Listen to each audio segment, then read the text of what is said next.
இன்றைய முரளியிலிருந்து கேள்வி பதில் ஜனவரி 16.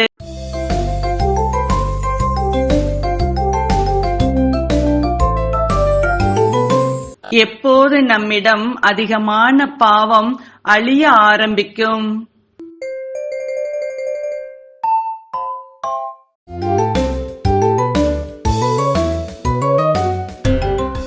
ஈஸ்வரனை நினைவு செய்து செய்து பழக்கமாகி விடும் பொழுது.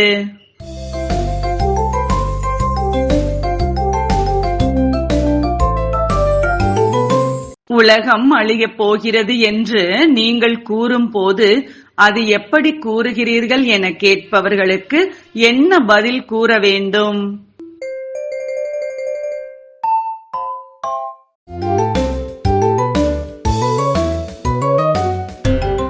இது பகவானின் மகா வாக்கியம் சத்தியமானதாக இருக்கிறது என்று.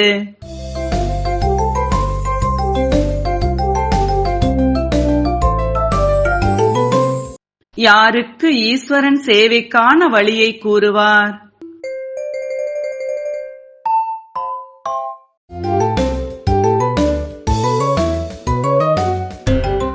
பந்தனங்களில் இருந்து விடுபட்டு இருப்பவர்களுக்கு மட்டுமே கூறுவார்.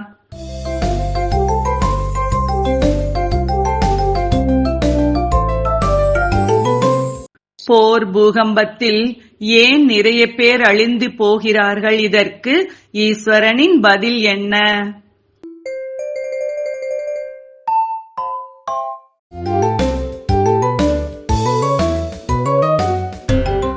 நான் என்ன செய்ய முடியும்? நாடகத்தில் உள்ளது இந்த மோசமான உலகத்தை அழியுங்கள் என்று நீங்கள்தான் என்னை அழித்தீர்கள்.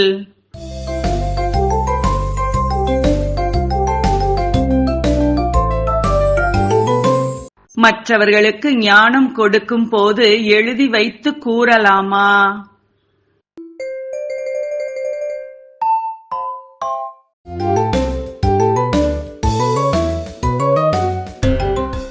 உங்கள் ஆத்மாவில் ஞானம் இருக்கிறது. சரளமாக வழக்கமானது போல் கூறினால் நன்றாக இருக்கும்.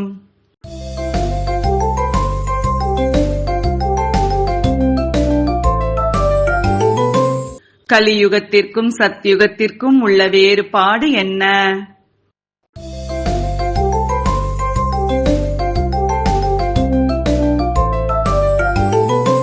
கலியுகத்தில் ஒருவரோடு ஒருவர் ஒத்துப்போகாததால் அமைச்சர்கள் அதிகம் தேவை.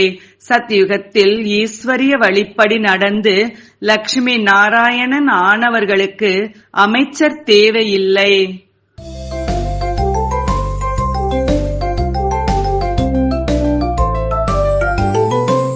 இந்த எல்லையற்ற படிப்பில் ஒரு மதிப்பெண் பெற்றாலும் சொர்க்கத்திற்கு வந்து விடுவார்கள். சரியா தவறா?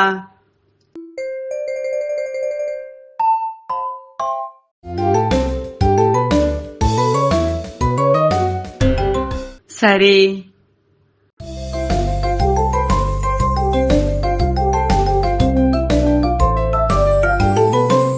இன்றைய முரளியில் முக்கியமாக என்ன கூறப்பட்டுள்ளது?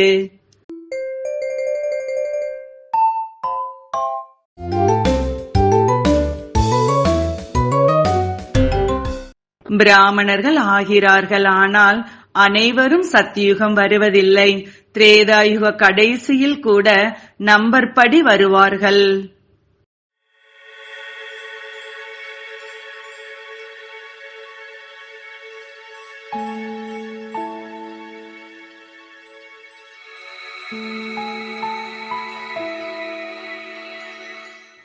நன்றி.